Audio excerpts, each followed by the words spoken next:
Okay. Okay, we are live. All right.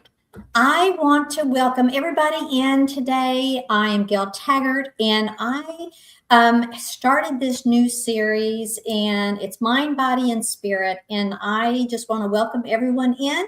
And I brought in a guest speaker today that I am just thrilled. I have known Brenda for several years.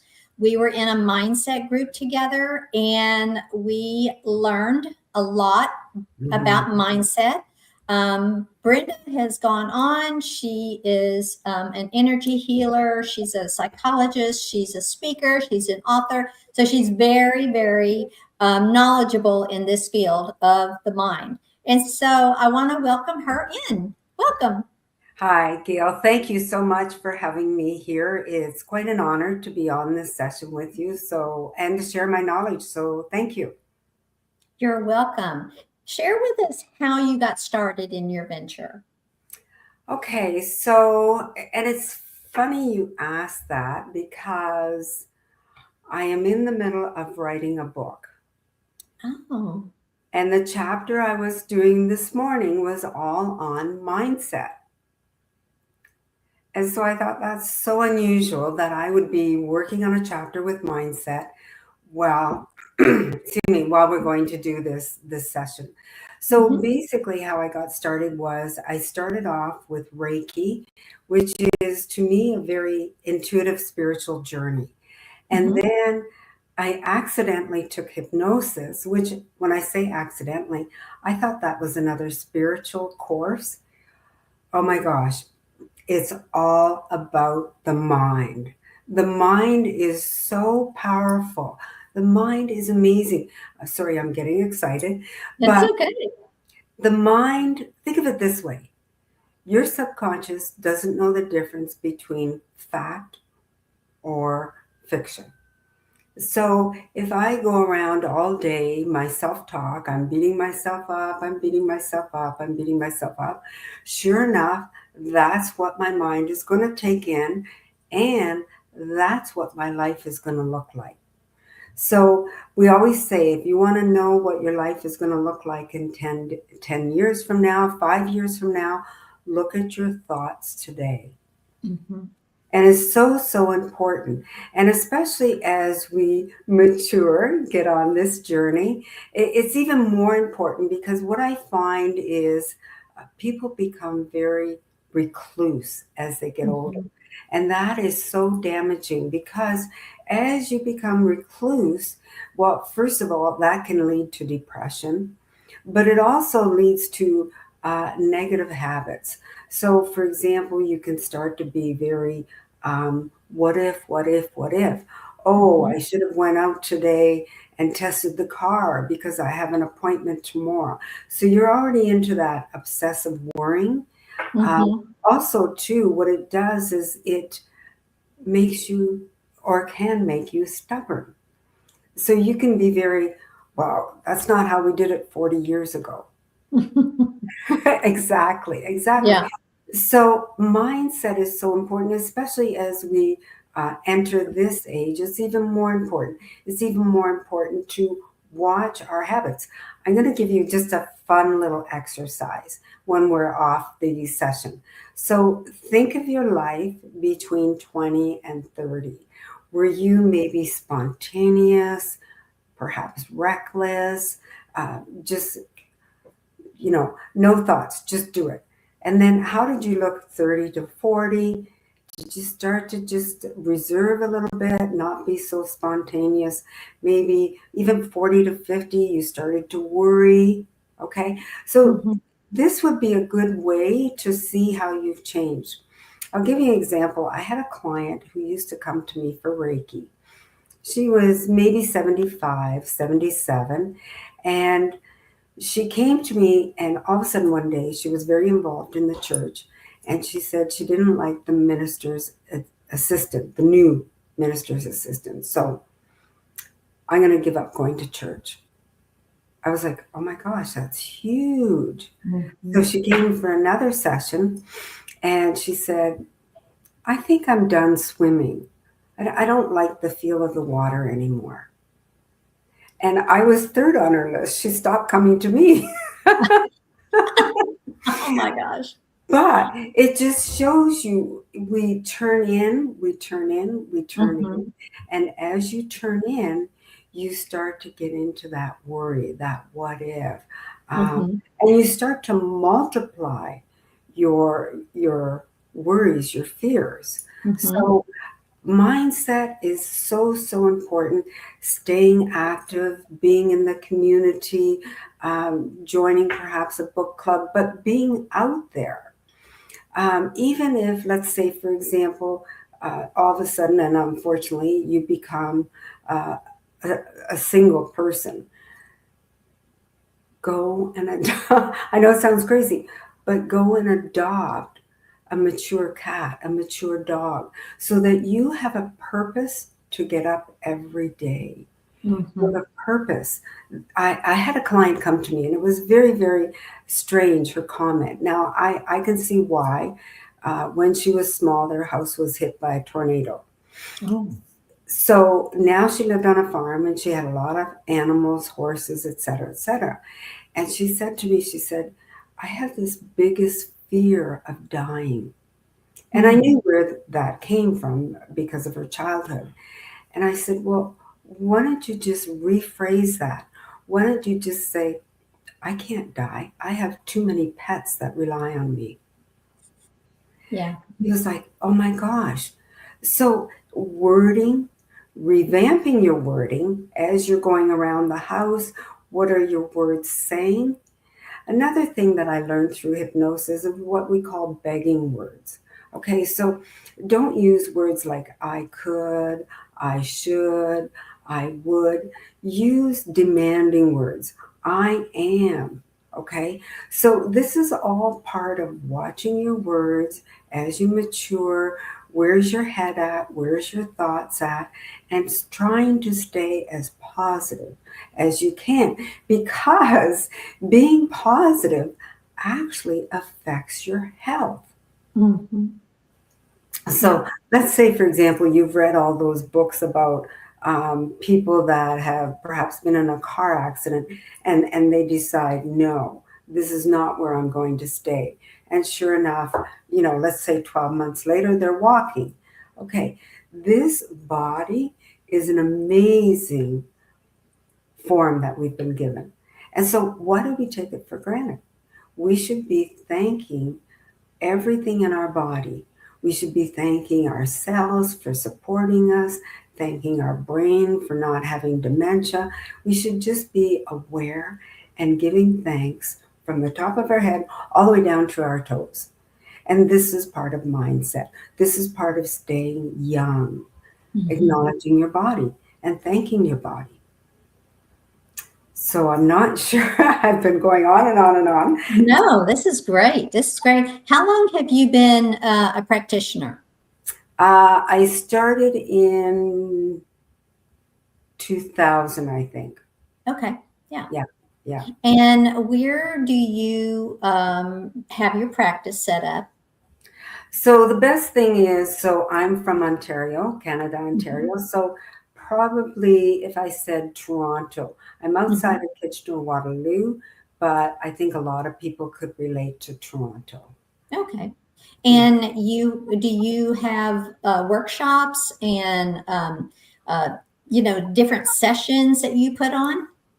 Yeah, so basically, I am trying to go more virtual because, I mean, we've had an amazing winter here. Oh my gosh, if it snows one more time, I'm going to lose it. I know we're supposed to get some snow on Saturday, but Oh, Texas, we don't get snow, so we get ice. So we'll see what oh, happens. Yeah. okay. Well, good luck. So, Yeah. so I am trying to go more virtual because we have had a winter from just crazy, crazy. Hmm. But yes, I do women's spiritual retreats. I teach Reiki. I do one-on-one sessions, Reiki sessions, which is basically intuitive Reiki. And then I do hypnosis. So the Reiki and the hypnosis can be done virtually because energy has no bounds. So Let's say, for example, if I'm thinking about someone long distance, far, far away, and then all of a sudden they text me, that shows you there's no boundaries. And so, yes, I do teach Reiki. I do one-on-one sessions. I do hypnosis in person or virtual. I have women's retreats and various workshops, a lot of workshops. That's nice. That's nice. And it's great that you're doing it virtual because Yeah. then you can reach so many more women. Yeah. And speaking of that, I focus on women because they're more open and receptive to this Mhm. journey. I've had men clients and they'll come maybe 2, 3 times. And then it's almost like, well, I had one person, he came, he knew he had a lot of baggage, and he said, I get it. I know I need help, Mhm. but goodbye. This is our last session. Oh, wow. Whereas women, they want to do the journey. They Mhm. want to, step in and improve themselves, no matter Mhm. what age. And so there's one more thing too, Gail, you and I, we are doing mindset by being active. Mhm. Yeah. And it doesn't matter what our age. No, It doesn't. because that's just a number. Yeah, exactly. So why do you think women tend to um, have the blockage when it comes to mindset? Because there's so many women that I know I've talked to that, they know that they have these limiting beliefs and the self-sabotage and they have all that, but they feel like they could handle it themselves. What do you say to women like that are struggling like? Well, first of all, if you feel you can handle it yourself, do you have all the tools? Mhm. Okay, so let's say, for example, someone that comes to me for a session. I mean, I've been doing this 26 years. I have a whole binder of courses, one after the other, after the other, after the other. Mhm. I have the tools. Mhm. And also, I'm a third party, I'm non objective. Whereas they may get in their head and they may analyze, and their analyzing may not be correct. Mhm. Mhm. Yeah. Because they may have heard something from someone else, or they may be overthinking what they Exactly. think that's going on, or they could be avoiding something. So if they just don't talk about it, then they're avoiding it, and then it'll just go away, which it doesn't happen. I mean, it just festers, and that's the seed just goes deeper, right? And Right. so that is what always fascinates me when I talk to women that they really think that they can handle it on their own. And so that's interesting. I like the way you put that because it is we have a toolkit, right? And so we have tools in our tool pouch, and we have educated ourselves. We've learned what we need to learn to be able to teach these women and to help them. And so I think that's really, really important in this day and age. Now, how do you feel since COVID to now? How has the woman's brain, how has that evolved? Because back in the day when we were isolated, we were very lonely, we were very emotional and detached. So do you feel like that span has gotten better, or has it gotten worse? I would say we went from isolation, and now the second phase of that isolation is anger. Mm-hmm. There's a lot of um, anger because, let's say, so many things happen in people's lives. I mean, Mm-hmm. I know during COVID, a lot of people lost their jobs. There was all this debate over should I get vaccinated, shouldn't I get vaccinated? There was relationships that blew up over this. And so now the after effects are anger. Mm-hmm. Are we still seeing that anger today? Yep. We are. Yep. Yeah. I kind of figured with all the stuff that's going on in the world, if that's not the anger built up from back in 2020. Yeah, and I think it's kind of escalated, like the anger. Think of it as a snowball. As it goes down a hill, it gets bigger and bigger. And so, again, energy is energy. So, Mhm. if we have anger in this community because, let's say, they lost their jobs, those feelings are escalating into other communities. How do you look at when a woman has been told that she shouldn't earn more than a man, or she's not worthy to earn more money than a man in a job? What is your take on that? Ooh. And why should we be Yeah. suffocated? I mean, we are born to use our abilities. We're born to, with our abilities, help others. And Hmm. would we be doing our purpose if we were suffocated? Hmm.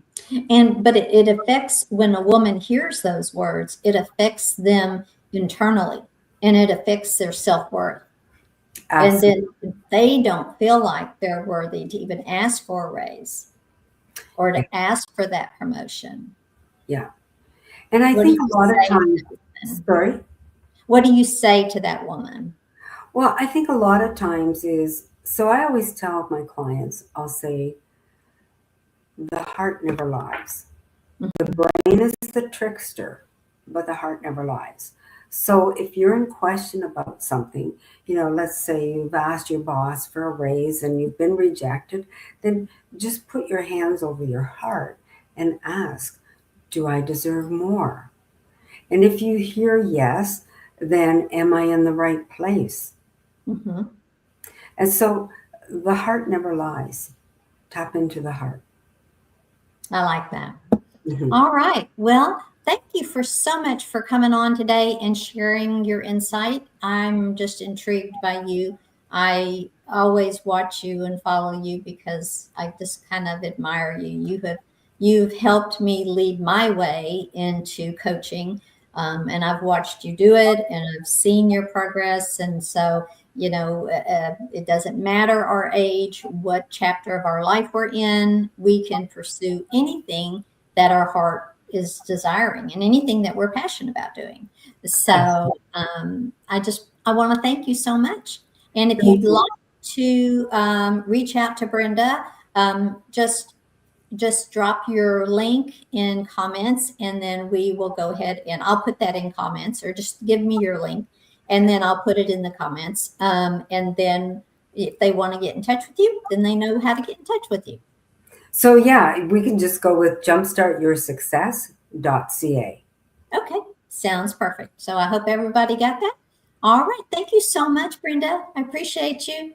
Thank you. Thank you so much for having me on. All right. Bye. Bye.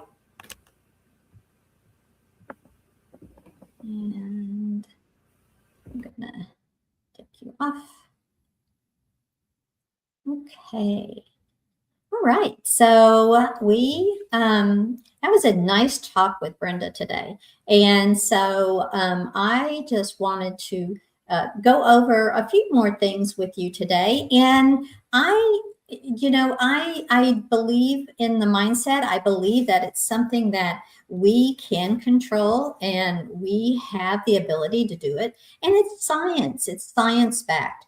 And so your brain is always trying to protect you, and it doesn't always want you to do what you want it to do because it tries to protect you, right? So what does it look like in real life when the brain is wired to protect, not to grow? Well, what it looks like is overthinking, it's avoiding a risk, it's procrastinating, and so it's taking yourself out of the opportunity, is what it is.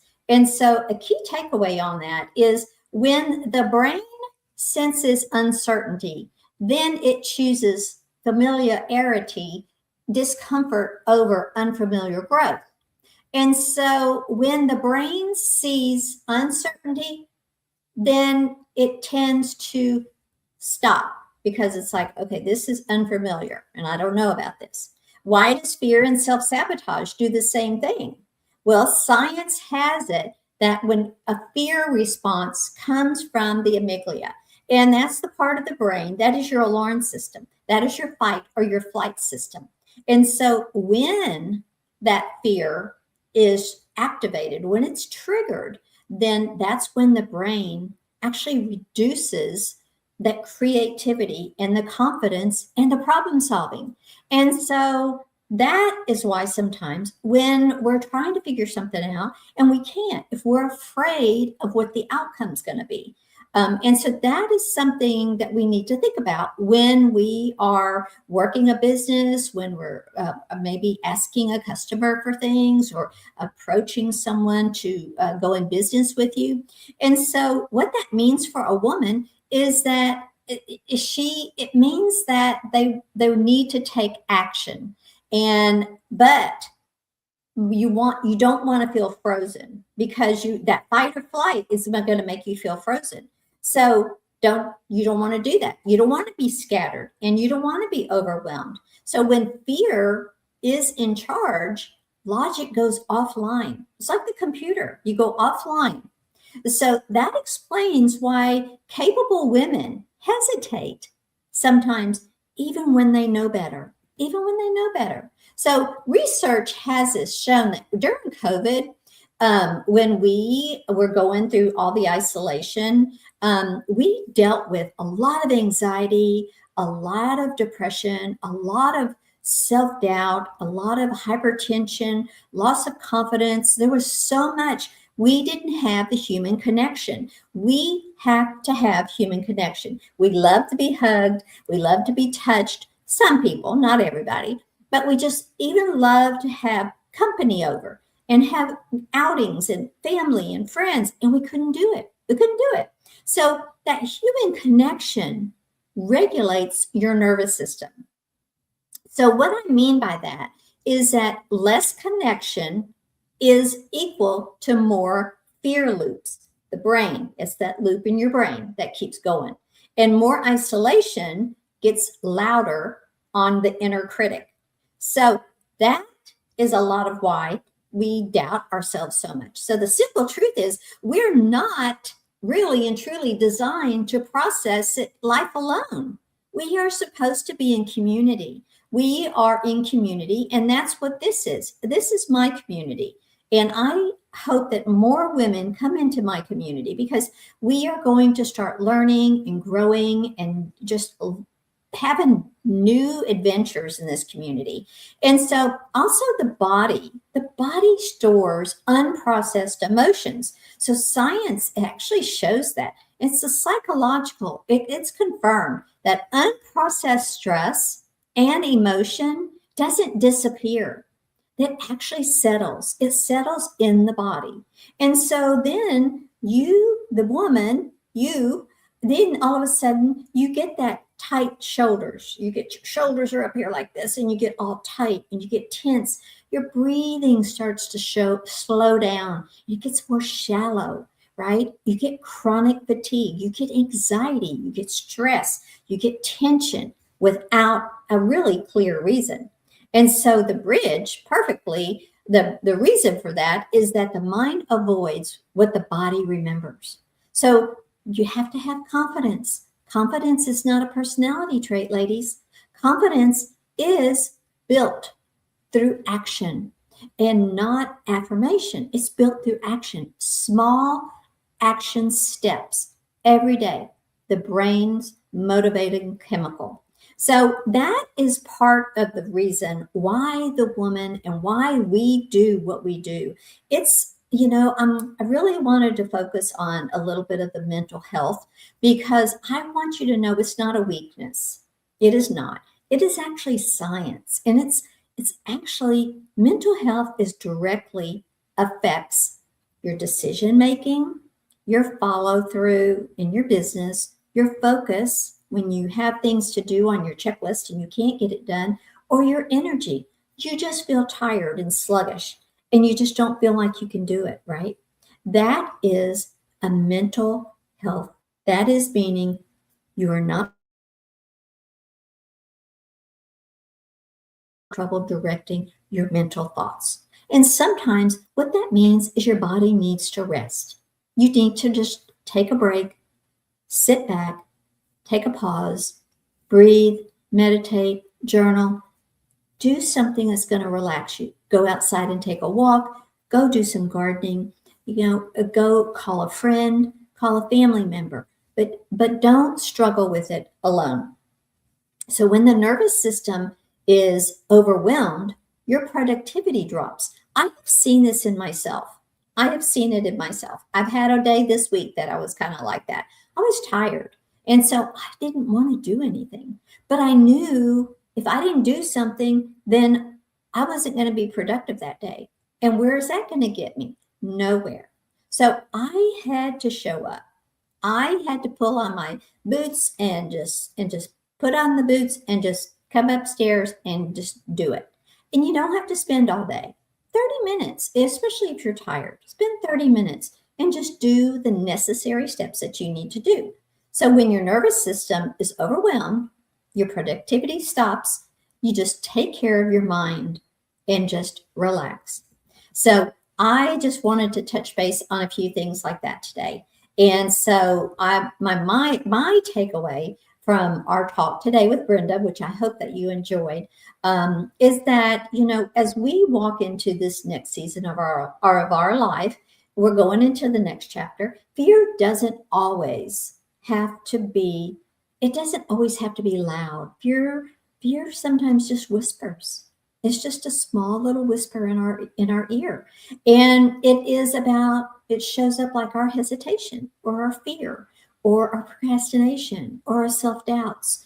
It's something, and truly since COVID, many women have experienced a lot more isolation, and they may have lost their jobs. They may have lost a loved one. They may have lost friends. There's a lot of people that right now are in that isolation, and we don't want you to be there. We want you to know that you are loved and that you are cared for. And isolation affects your confidence.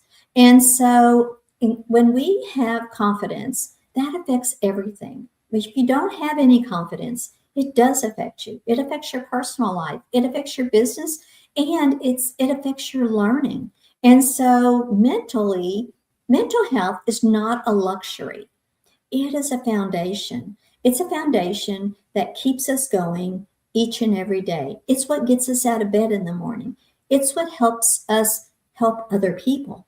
It is what helps us keep moving forward and putting that foot in front of the other, right? But when the mind is overwhelmed, it's unguarded.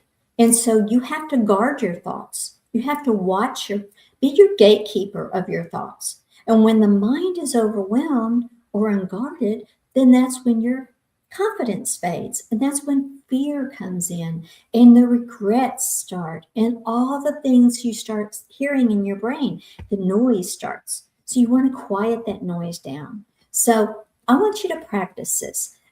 When you have fear that comes in, I want you to name the fear. Name it.